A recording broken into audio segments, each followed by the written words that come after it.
Folks, welcome to the Werewolf Radar PC Corner, the world's premier paranormal preparedness podcast. My name's Jordan Dahl.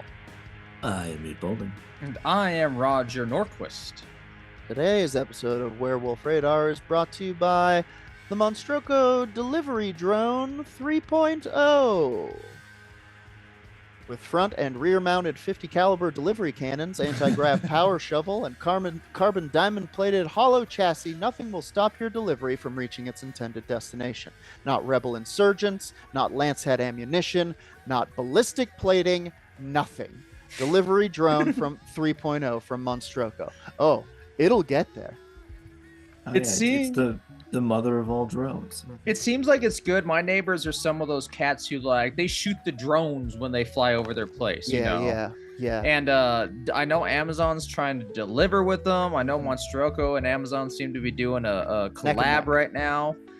And I'm glad for the plating. It seems like that's going to get my packages there. It's the 50 caliber delivery cannons I'm scared of. A lot of people are thinking it's a bit of an overreaction from the trouble that Monstroko was having with people shooting down their drones, and I think if you don't want drones with 50 cals coming to your house, don't shoot at the drones. How about that? Yeah, there you go. It'll get there, by God. The package will be delivered to the area where your house was. Did you really need those walls anyway? Did you need them? I think the walls are separating us from our neighbors. That's what I think. And when I see that delivery drone 3.0 coming over the horizon, blotting out the sun. Oh no, it's Prime Day! And then the Emperor's theme song goes blaring over all their speakers. Yep. I thank God we live under the iron shield of Monstroko's protection. For now, at least. Yeah, the Monstroko brand Golden Dome. Yeah, they got there first. Sorry, everybody. It's also so funny because gold is like the weakest metal. Oh it's yeah, super it's like that would actually be really bad and expensive. And like little things get through it all the time. Truly. Don't worry, it's not going to be good gold. Which is weirdly stronger than good gold. Anyway, the Monstroko drone 3.0, you guys thought, you had the 2.0 knocked down, but this is just going to keep happening. So stop attacking the drones. Monstroko is willing to escalate. Please stop attacking the drones. Don't fight back. Just let the package be delivered. Gentlemen, I have a quite a news story that I want to just interrupt things with.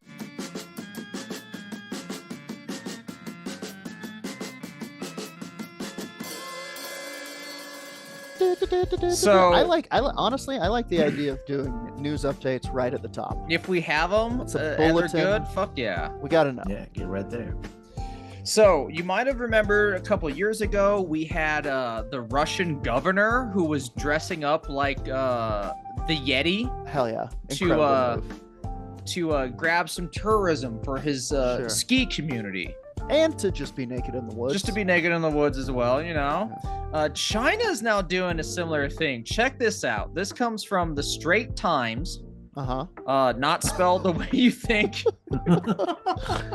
Little on the nose, China. I think you're gonna.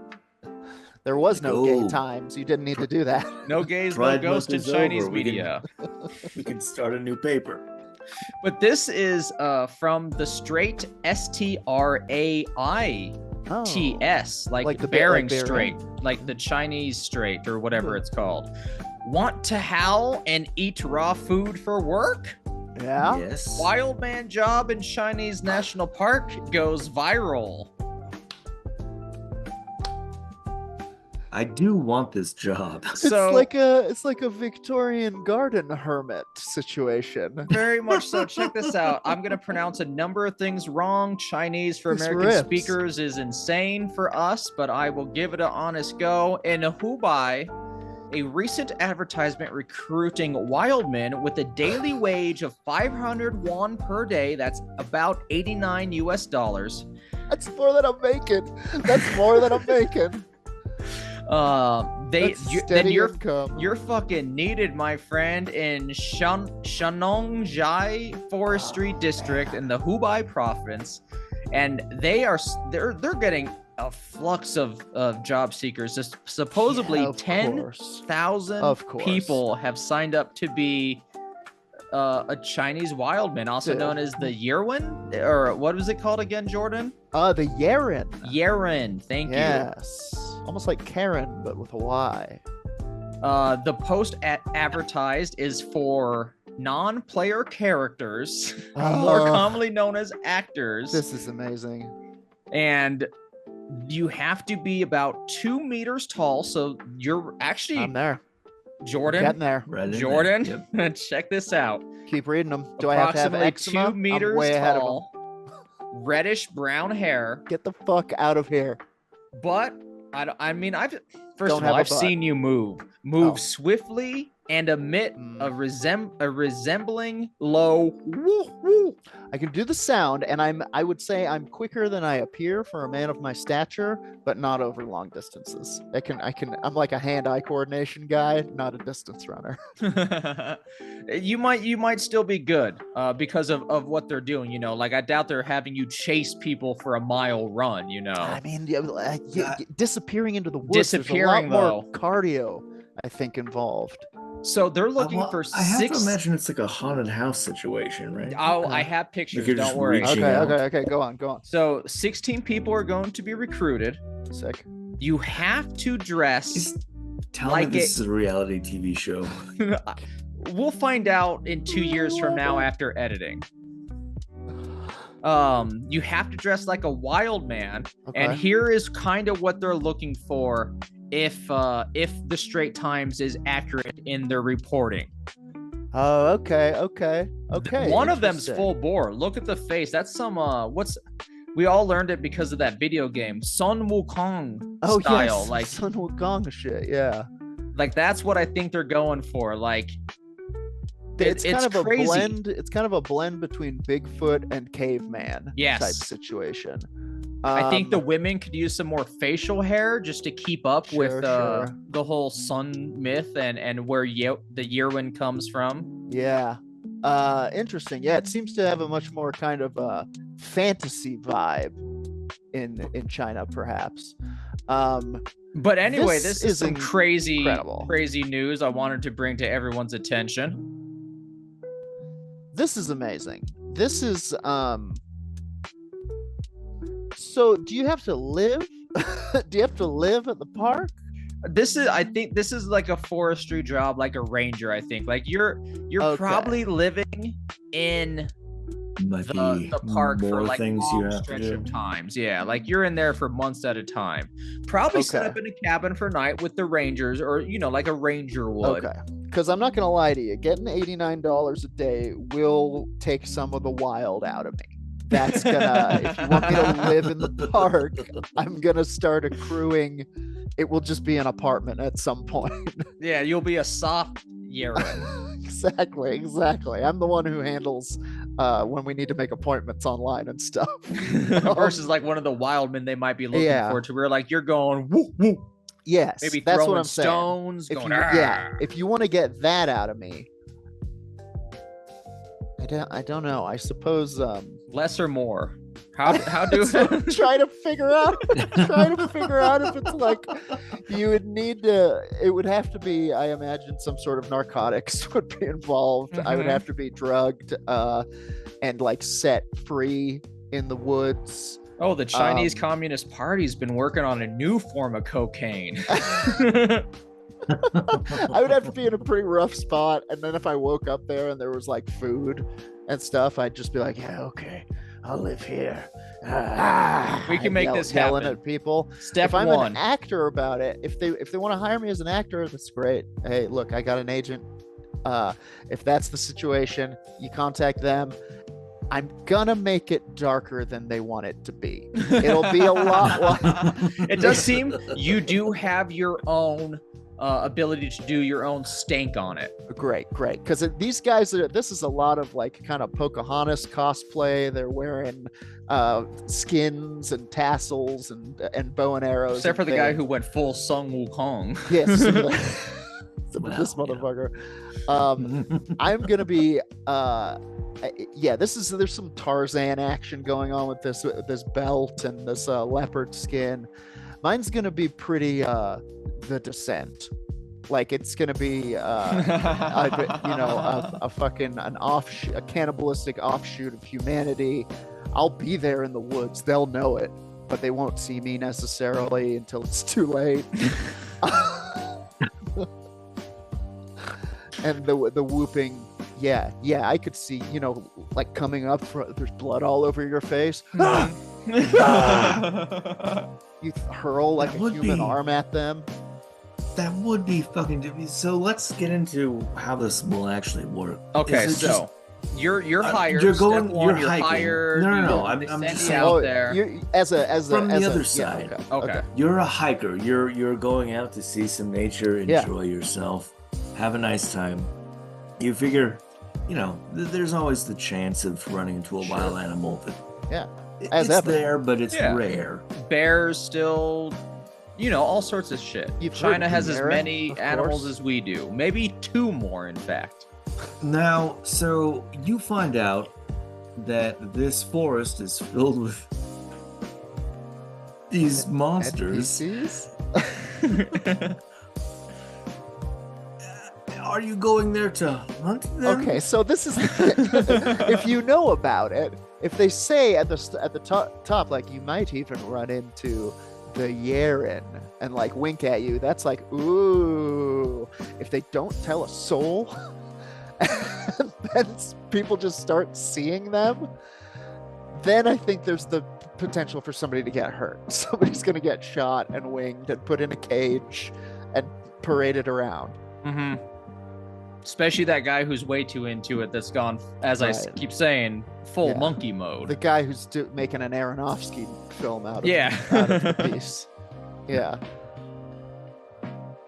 Which is what I want, quite honestly. At this point, somebody's going to have to talk me out of this. That's a job for your fiance. Unless new life in China? New life, new wife. Happy wife, happy life. This is interesting that this is happening because this dovetails very nicely with my segment for the day. I would like to pick up this oddly humanoid-shaped skull. It looks like ours, but it doesn't. It is the speaking skull, but perhaps not one of man. Oh. I want to talk about the Yeren. Let's talk about the Yeren, the Chinese Bigfoot, as they call it.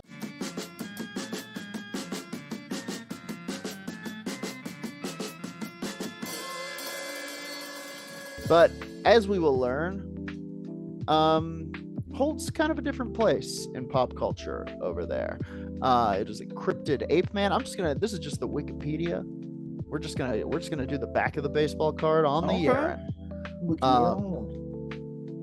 The Yeren is a cryptid ape man reported to inhabit remote mountainous regions of China, most famously in the Shenongjia forestry district in Hubei province. Is this in Hubei where they're I pronounced it slightly different, but we're talking the same area. That's why they were doing it there. This is why they're hiring them. Now, what if you get hired to be an ape man and while you're out there crouched in your I literally just had that same thought. Yeah. So I married an ape man kind of situation. So I married an ape murderer. Look at this fucking art. That's incredible. I thought it would be a good one for your corner of the bunker for right now. Incredible. It's so good. That's fantastic. Dear Leader Mal, kill all those landlords. The Yeren does not seem pleased with what's happening. Because he's a landlord. He's a landlord. And the Cultural Revolution, unfortunately, destroying a number of cultural strongholds, moments of cultural significance, but it was not as bad as Western society makes it out to be. Well, we're gonna go further back we're going to blast past Roger's Pinko commie rantings and go all the way back to 340 BC, where sightings of, quote, hairy men have remained constant, they say, constant since the Warring States period through the Tang Dynasty. That's about 618 through 907 AD. So people have been seeing the Yeren for a fucking long ass time. Before it actually solidified into this modern wild man myth, the Yeren. Bigfoot was on the scene pretty hot. They came up with there were legends of Sasquatch, etc. Probably not saying that right. And for years and years, but when the media got a hold of it, they had a name for it. They had T-shirts within a weekend. Yes. So generally they are described as savage, strong, and fast-moving, living in mountain caves and descending only to raid villages in search of food or women. Uh-oh. I've been there. You're just describing the Viking entries into England, okay? No shame there. I mean, maybe this is some sort of what do they call it? A cultural memory of Viking invaders, or some other one. You've got the steppes people and babes. There is there's a lot of theories linguistically about the Hindu or the Indian invasion of Europe for the Indo-European language and whatnot, but it also goes the other way to where exactly this could be a way of telling of a people larger and hairier than the local people who came and, made the land theirs for a short time. Or tried. They were looking for food and women, digging in the earth. What's down here? I found a potato. Oh, I found a lady. Let's keep going. Scientific interest in such ape men erupted in the 1950s and 1960s in conjunction with the pseudoscientific discoveries related to Bigfoot and the Yeti.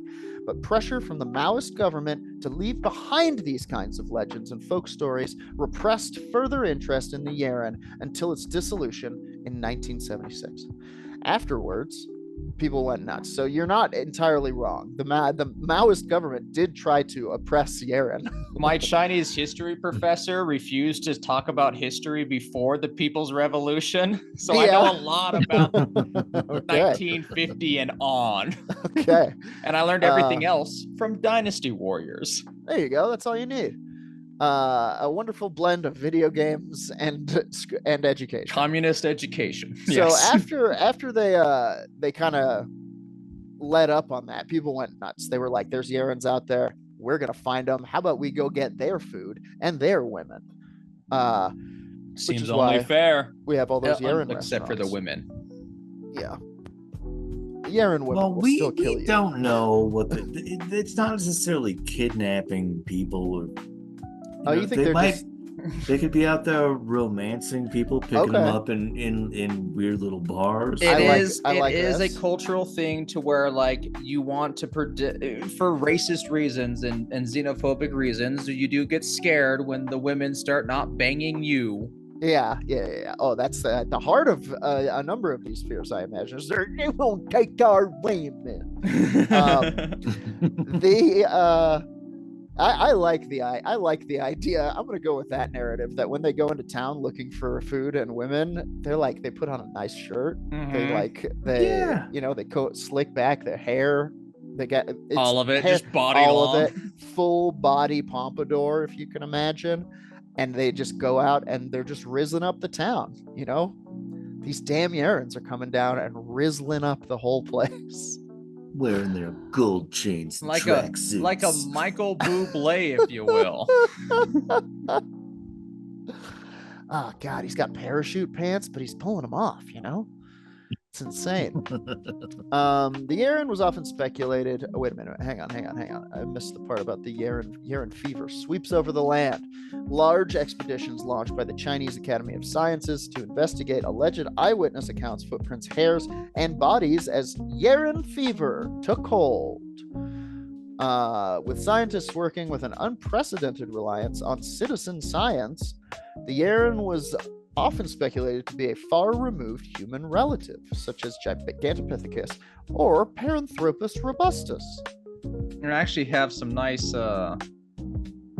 graphics of those ones. It'd be like this gentleman here. Let me share the screen. YouTube, make sure you follow Whatnot so you can see kind of what we're talking about. But that would be one of them. I forgot which one of the Pithecuses it would be. That's one of them. But yeah, very like orangutan-ish, but bipedal. Pithecuses. Yeah, it's probably Australo. They're a little shorter. They mostly were tree-bound. But I like this one of a Yeren kissing its child. Oh, very adorable. Sweetie. The Yeren was often speculated to be a far-removed, right, we talked about this, all forwarded evidence of the creature originated from known animals, namely bears, monkeys, gibbons, etc. Scientific interest waned by the late 1980s. Nonetheless, organized Yeren search parties and research still persists, though no serious scientific institutions recognize such ape men. The creature has become an artistic icon of wilderness and nature and used in the wake of the Cultural Revolution to challenge sexually restrictive and egalitarian ideals, as well as to address deforestation and other environmental issues in China. Like that. Once again, a myth is created because the government doesn't like gay sex. Antiquity, oral traditions, and literature of, quote, wild men and similar creatures have persisted for millennia in Chinese folklore. Their oldest ostensible appearance in writing may lie in Jige, or 9 Songs, by Chu Yan, who lived from 340 to 278 BC. Is that possible? Yeah, it goes backwards because BC is before current era. Oh, yeah, I was thinking, I did the math wrong. I was like, is he 180? Oh, okay. I mean, still, it could be. In the state Chu during the Warring States period, his 9th song speaks of, quote, a mountain spirit, Shangui. These characters generally refer to a human figure. The mountain spirit has variously been interpreted as human-like, creature clad in a fig leaf, a yaoguai, which is a demon, or an ogre. Remind you of anyone? In 1982, Chinese paleoanthropologist Zhu Guoqing discovered a 2,000-year-old lantern with an ornament apparently depicting a hairy man, which similarly speaks to ancient traditions surrounding wild men. We've got some historical written reports of wild men. They're quite inconsistent in how visually human these creatures are, but these are some of them. The Zhijiao Shu, and Area, compiled in the 4th and 3rd centuries BC, mention a fast-moving, long-haired creature using a character commonly translated as baboon that supposedly ate people. If you drink the blood of the Fei-Fei, it says, you will be able to see ghosts. It is so strong that it can shoulder 1,000 catties, which is about 1,100 pounds. Its upper lip always covers its head.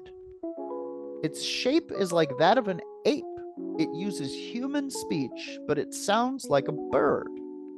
It can foretell life and death. Its blood can dye things dark purple, and its hair can be used to make wigs. Legend has it that its heels face backwards. The last 2 things were definitely the most important. It can make a wig and it can make it purple. That's where they're getting those purple wigs from. Legend has it that its heels face backwards, and hunters say that it has no knees. Although depicted here with knees. Knee form. The area also mentions the creature using a character translated as orangutan, an animal not native to China, or more generally, ape. In 139 BC, Gao Yu described the Xingqing in Huanzi as having the face of a human but the body of a beast. In 650 AD, Xiaoyan Shu detailed a band of Maoren who scaled a city wall. On account of their wild nature, these creatures were often portrayed as lustful, Usually referred to as the Jue, these ape men purportedly lack females entirely and need to abduct women to breed. The reverse is said for the wild women or wild wives, where they would abduct and sling men over their backs, carrying them up the mountain to wed. Interesting. All right, so they're out there. People just aren't connecting. Yeah. It's all these goddamn dating apps, you know? People aren't meeting people like they used to, in the middle of the woods, being slung over their back.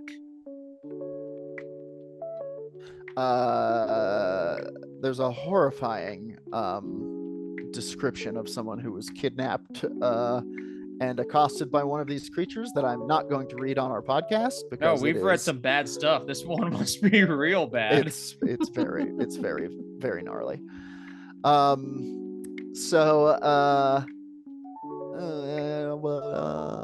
exact name Yeren has typically been used in the mountains of Shenonga, though the earliest written reports of the Yeren are from Fang County.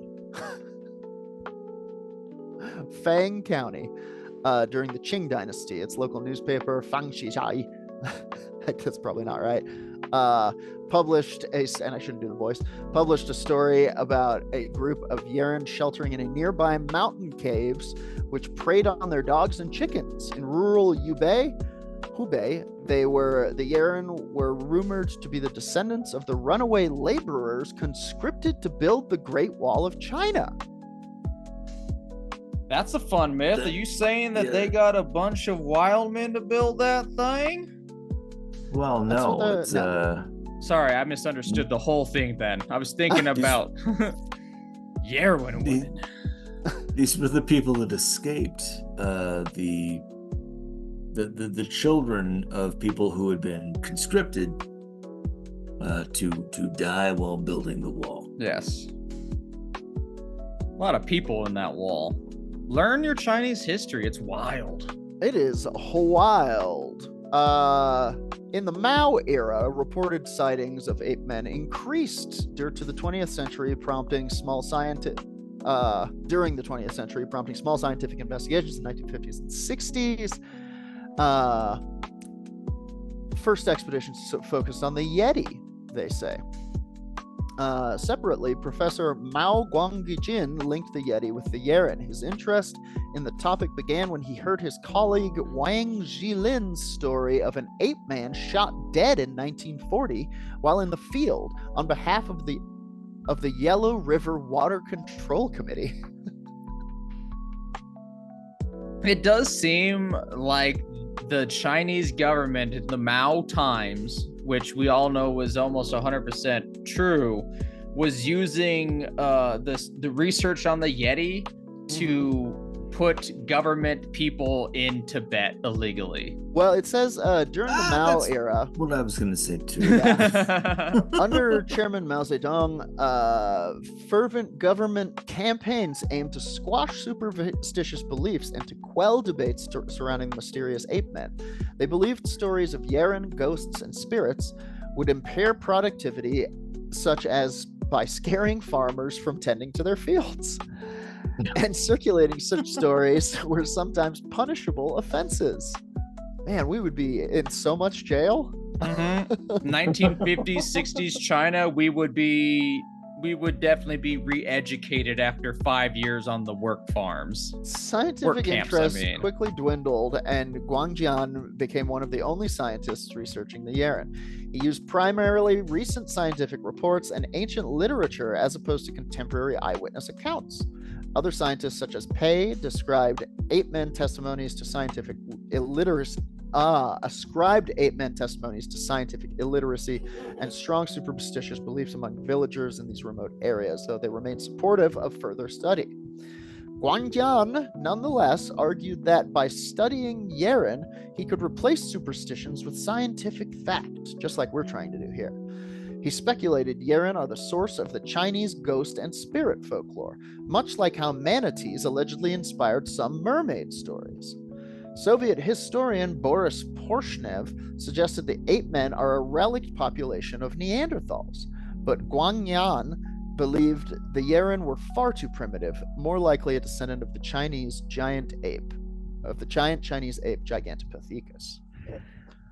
We got Yeren fever in the 70s. The taboo against superstitions diminished. Yeren is coming.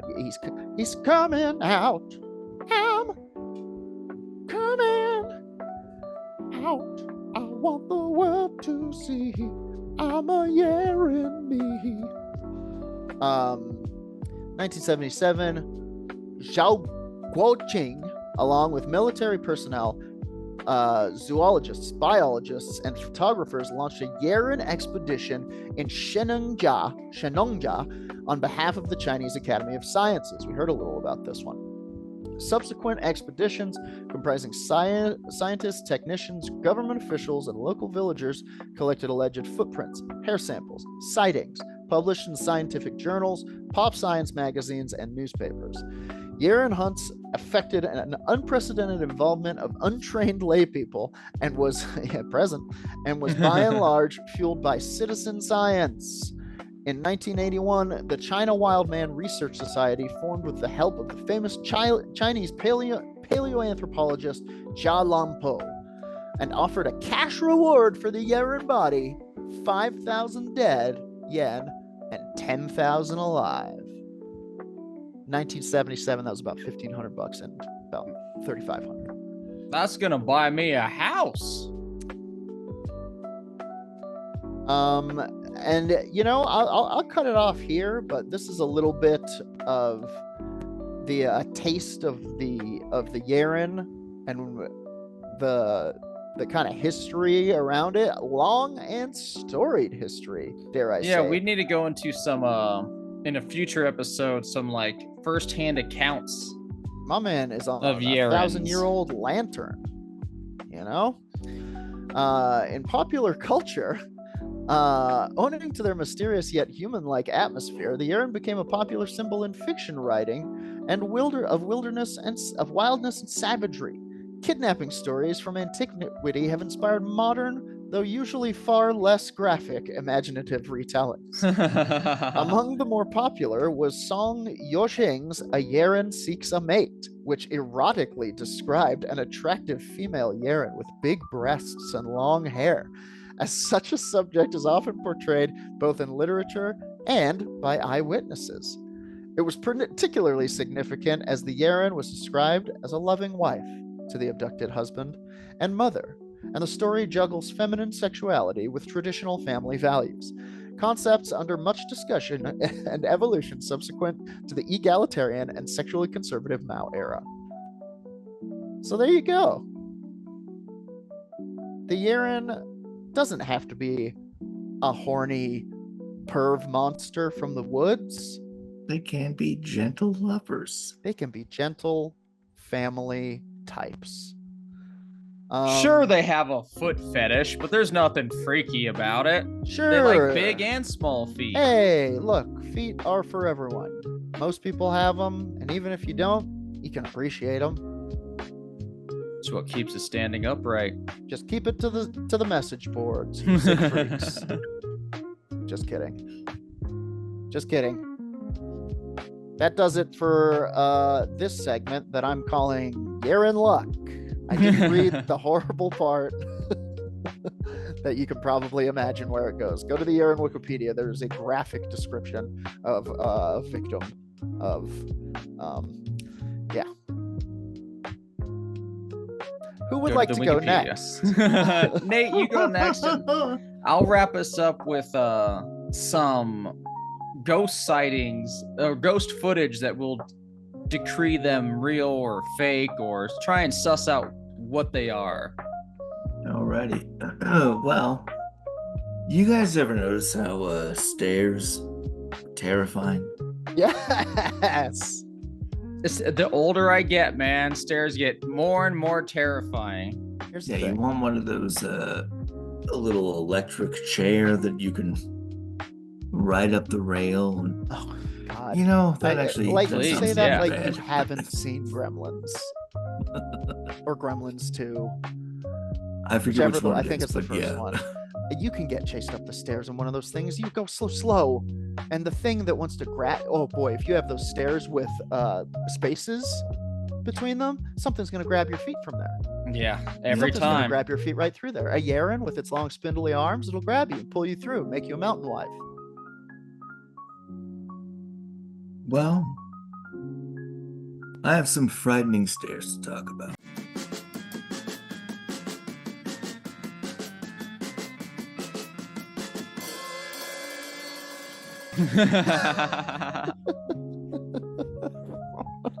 Can't count how many times I've walked into a house with Nate and he's seen the stairs and just turned around and walked out of the house. I'm gone, everybody. Escaliophobia, a fear of stairs.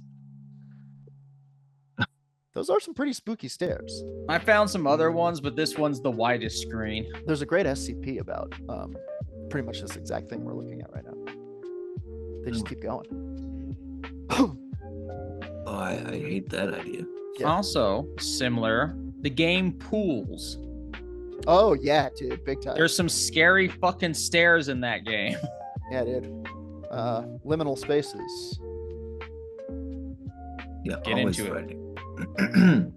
The back rooms. Yes. Yeah. But that's not what we're talking about right here. We're talking about the We will go back Devil's to the back rooms, Stairs. though. So apparently, the Devil's Stairs are located in Warrensville, North Carolina, right near Asheville. Oh, nice. Convenient. Oh, we could go there. Not that We we're could. in America. It's bad this Wow. time of year. Yes, unfortunately, it's more of a fall thing. Yeah. Because you fall down. Okay. There's an unusual rock formation known as the Devil's Stairs. Sure. Over the past century, the site has seen multiple deaths and developed a reputation for being haunted. The folklore surrounding the Devil's Stairs has taken on a life of its own over the years, with some believing you may encounter the devil himself. Oh, whoa. He's just hiking. He's coming back down. Yeah, He's like, he's just- morning. It's bad weather up there. You might want to turn around. Actually, I'm just a guy they hired to be the devil on the stairs. I get I paid. am actually a demon, but I'm not like the devil. Even devils gotta make money, and I Hey, get get paid your- $89 a day. Is it going right? Like, hey, get your cameras out, folks. I saw a pheasant up there. See you at the bottom. That would work, I think. Haunting legends surrounding the Devil's Stairs go back to when it was created in 1914. Not the stairs, I think, the legends. I imagine the rock formation predates 1914 by quite a bit. After a railway worker lost his life at the side of the stairs, ghostly activity was reported. As more tragedies ensued, the stairs became known as a place not to be trifled with. There are several versions of the legend. One story goes that a preacher picked up a hitchhiker wearing a long black raincoat along the NC 88 highway. That's the old North Carolina 88, Yeah. near the Devil's Stairs on a dark night. I gotta, The- I gotta say, I wonder if hitchhikers. Spooky knows about this. Yeah, hitchhikers. I'm The not sure long it is. black trench coat. Mm-hmm. Gotta lose that thing. That you are not getting picked up wearing that. And it that might be a bad judgment on our part, I'm just not based doing on appearance. But like, I mean, I'm just not doing it. yeah, I'm not doing it either. I'm sorry. Wear friendly clothes. Cable knit sweater. Not a murderer on the front. Rainbow clown wig. Smiling. Thumbs up. All right, I don't want that hitchhiker. You don't want that guy either. What am I doing here? God. Our chat, she's about on the chat, does bring up, but without the trench coat, how can I do the flashing while hitchhiking? So, Fair enough. This is a good point. Okay, I get it now. I get what the coat's for. Moving on. Well, this is actually the thing that makes it even weirder and scarier is the hitchhiker sat in the back. Dude. So Just drive away. What are you doing? This is insane. jump into the back of my car? Are you? What are you doing, preacher? Yeah. Do you have a place where I can put my axe? Oh, yeah. There's an axe hold on the rear window. Axe caddy. Normally it's for my gun, but I don't got it right now. You can put your axe. I don't have there. it. I'm a sitting duck. Anyway, as the preacher looked into his rear view, he was gripped with fear as he saw the hitchhiker's eyes, which were red as fire and big as a fist. Yeah, dude. Yeah, that's weird. Some real large, pretty big eyes. Yeah, whenever you hear about the devil, he's got those big bug eyes. People are like, it was weird. It was like kind of cartoony. Kind of like the Pan's Labyrinth creature is what I'm picturing now. That I'm doing it in the camera. Yeah. Well, that's scary. That guy was terrifying. He was a good guy, I think. No, he wanted to eat he was trying to eat a girl. Yeah. Look, we all have different definitions of what a hero is. I think we need to decrease the surplus. We need to decrease the surplus population, and this eye monster is the only one doing the job. The only one who's taking overpopulation seriously. Yeah. Thank goodness Franco led Spain and him. God, a quick aside for that movie, the grapes that she steals from that eyeball guy look so delicious. Mm-hmm. Oh yeah, no, everything on that table looks amazing. Guillermo del Toro does two things well: monsters and food. God, the food, it looks incredible. And he's a very good dead man. He's also a very good patriarch of an inbred family. Okay. He plays a Papa McFoyle on It's Always Sunny. That's right. Yeah. That is Guillermo del Toro screaming about the birds.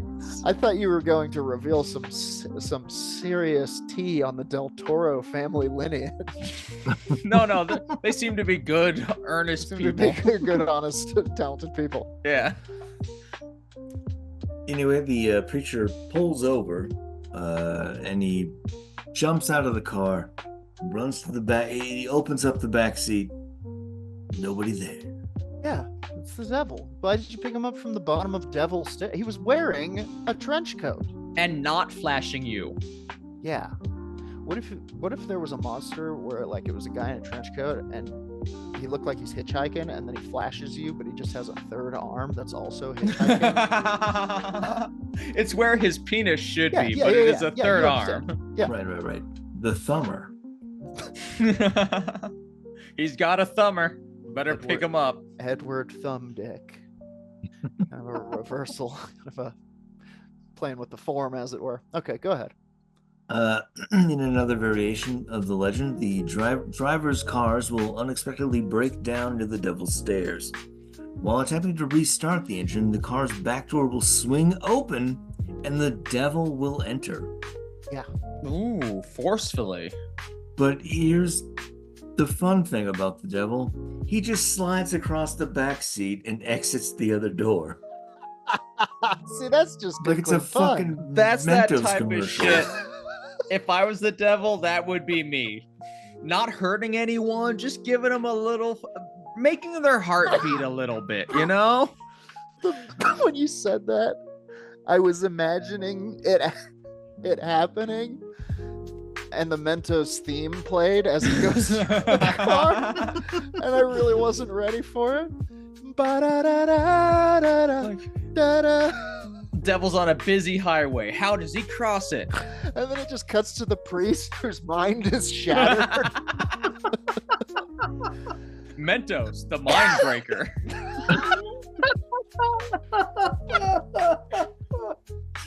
Oh boy, if Monstrocos had a fun little candy. Mentos, the mind breaker. It's the new flavor. It's the That also sounds the like funniest thing.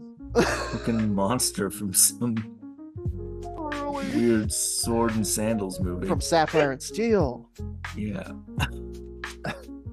Anyway, once the devil exits, the vehicle's good. You can go about your business. Everything's good. Okay. God, and then he goes back to hell and shows everybody the video he took on his phone of the whole thing. Oh yeah. We have brought this up, but there's a lot of similar energy between this and some of those alien car encounters I discussed a few months ago. Oh yeah, when they just sort of glide through and yeah, like they want to grab the wheel a little bit. They're obsessed with how we drive. They think it's fascinating. The Crazy. Aliens. The Rawlings car hijacking, I think is what it was called, in Rawlins, like Idaho or some shit. Railings, Idaho. Aliens basically hijacked a car, couldn't drive it, crashed it, and then just ran away in their UFO. Incredible, hilarious. That the idea of UFOs being teens who stole their dad's UFO is so funny to me. 100%. Don't go if to it Earth. happens on You're not Earth, going to Earth, are you? No. I'm a firm believer of that, to be like, aliens and us, we're not, all intelligent life is very similar. And if we wreck our dad's car, so do aliens. Yeah. I also think that, like, kind of it's been bopping around in my head recently that these plasmids, these intangible UFOs that kind of phase through walls and do stuff like go through the backseat of your car. What if that's just like an observation point from some sort of technology that's in the future or another dimension? Yeah, or in this like, case, from hell. That's what that looks like when they observe that portion of the world or something. Well, anyway. I like the good theory. Yeah. I'm on board. There's also I would say a slightly more terrifying legend that an inhuman being, possibly the devil, will jump from the stairs and onto the backs of cars or horses as they drive past. Oh, wow. And that's pretty terrifying. That is terrifying. Especially the horse one. Yeah, he's right on your back, right? The devil suddenly is like arms around you on the back of a horse. Good Go Lord. steady now. I don't like horses. Oh, it's like kind of romantic. He's like right in there. Yeah. Oh, no, giggling, your laughing. body's so strong, the devil says. Could you please get off? I'm actually, I have a girlfriend, and she wouldn't approve of this. It's not an open relationship. then he opens his trench coat, and the hand grabs you. Sorry. The Devil's Stairs is the result of a railway expansion in the United States during the early 1900s. In 1914, the Norfolk Southern Western Railway made plans to create a new route from Abingdon, Virginia to Todd, North Carolina for its Virginia Creeper Line. Oh yeah. Which, yeah, I guess if you're gonna name a train, call it the Creeper. Sure, that's that train is also named after a weed strain. It's the coolest train in town. I like the guy who's all like, the train moves slow. What's a good name for something moves slow? A creeper. That seems good. And then the other people are like, are you sure about that? Are you sure you want to call it that? Yeah, it was my nickname in high school because I was slow and steady. I don't know if that's why they called you that. It's the Carolina Creeper, and that's what it's called. Okay. So evidently, railway workers, they dynamited the whole area to make way for the tracks. And the explosion resulted in 4 terraced, jagged pieces of rock that looked like a giant staircase. Oh, interesting. So it was man-made. Yeah. Okay. Well, ish. I mean, I feel like it was maybe a cursed area already. Okay. Yeah, perhaps the devil's working through the dynamite explosions of man. Interesting. Okay. I see what you're saying. Yeah, well, because the man who lit the dynamite reportedly tripped on a rock and could not escape the blast. Oh! It went off right underneath him, blowing his remains across the Devil's Stairs. Shortly after, guys, safety first when messing with dynamite. It's not like it's nitroglycerin. You can put the stick of dynamite, get to safety, and then pull the goddamn plunger. Well, he's a rail worker in 1914. Oh, you're right. So he's just Chances lighting are- it with his teeth, Yeah. which is made of flint at the time, and then trying to chuck it, and he trips while lighting it with his teeth. I understand what's happening. And he's very, very drunk. Yeah. On top of that, yes, there It's is the no. past. The further back you go in the past, the drunker people are. Until you get to a point where there's no alcohol, and then they're just furious. Also dead from water poisoning. Yeah. Yeah. Wasn't great. Things were bad, and then alcohol came along, and for a time things were good, and then things got bad for a different reason. A reason we never could have imagined. Shortly after this tragedy, a woman took her infant child to the Devil's Stairs and dropped the baby into Buffalo Creek. What? That's right. Some lady just went and postpartum aborted. Oh man, that sounds like some real. That sounds like she's trying to haunt the place. As a radical left Democrat, I'm sorry, everyone. I believe in extremely for late you. term abortions. But when I hear it actually done, I go, "Oh my, that's dark." Well, but she straight up threw this was a kid Chuck, right? Yeah, an extremely Not to be late callous. abortion is like the 84th trimester, which will put us at around That's 7. me. That's me. So what you're saying is you're anti-vax. so she well Only to damn it. decrease the And we're surplus population. demonetized. Yeah, okay, so that's all kinds of devastating, Mm-hmm. and will definitely haunt a place right Oh, off. yeah, Did you guys ever we're- see Mama? Oh yeah. Yeah. That movie's fucked up. The first half, the third half is the third half. The back half is a cartoon, but There's also a young girl named Hopel Turner who was struck and killed by the Virginia Creeper train. Right But at it the moves Devil's so Stairs. slow. Wow. She didn't have time. so did she. She might have been laying a penny on the tracks or something and waiting for it to come by. She was all baked up on that Virginia Creeper. Yeah. I would actually believe a tripping tale to add to the curse. Like she also tripped, unable to get out of the way. There's some more hauntings. According to local lore, the devil is not the only entity you might encounter on a trip to the Devil's Stairs. For years since the railway worker violently died, visitors to the stairs have heard the disembodied voice of a man singing, which many believe to be that same worker. There's also a baby crying around there. I think we can figure out why that might be. One man reported seeing the ghostly apparition of a woman in white, which he believed to be the mother of the dead child. The man was so afraid that he ran to the nearby Oak Grove Baptist Church for safety. Yikes. There have also been 2 accounts of the road in front of the Devil's Stairs being blocked by coffins at night. That's That terrifying. pretty weird.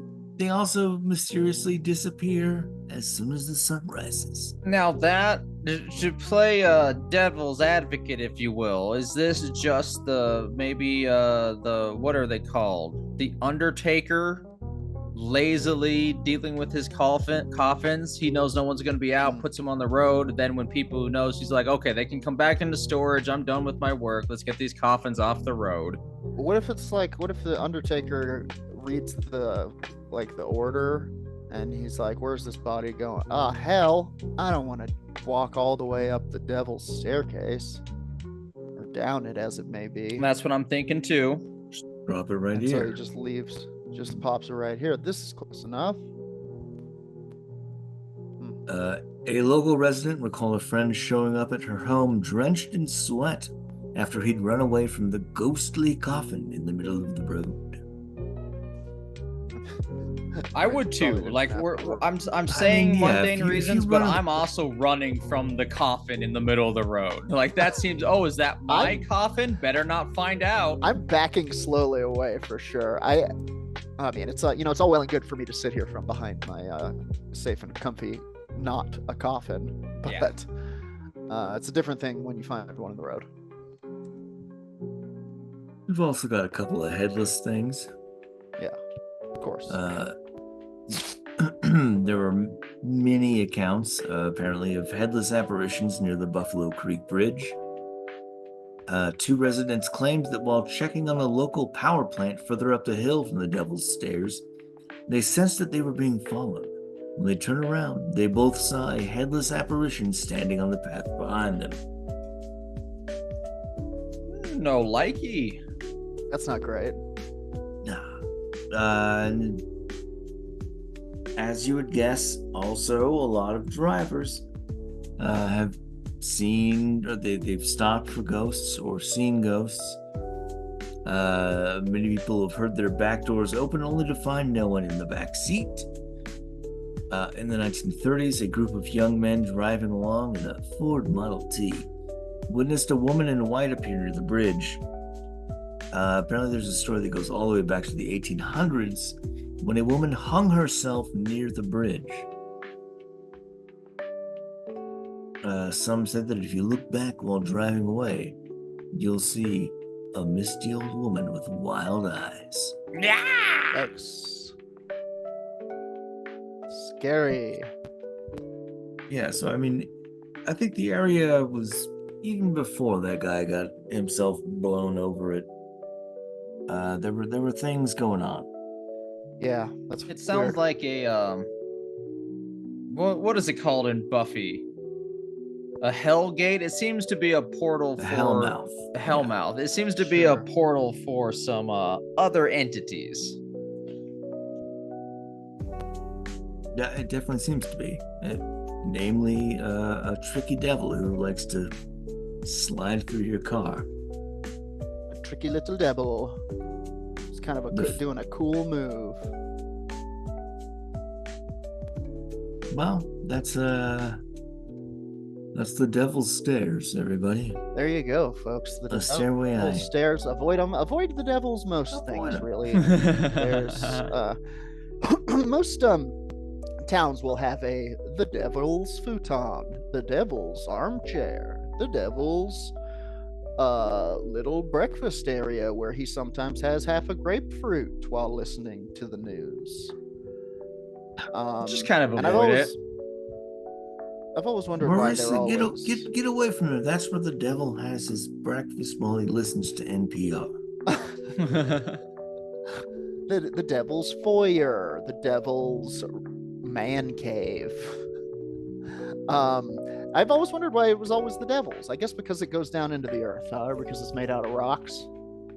Well, this seems to be fairly high up. I mean, it's over the area where the train goes beneath.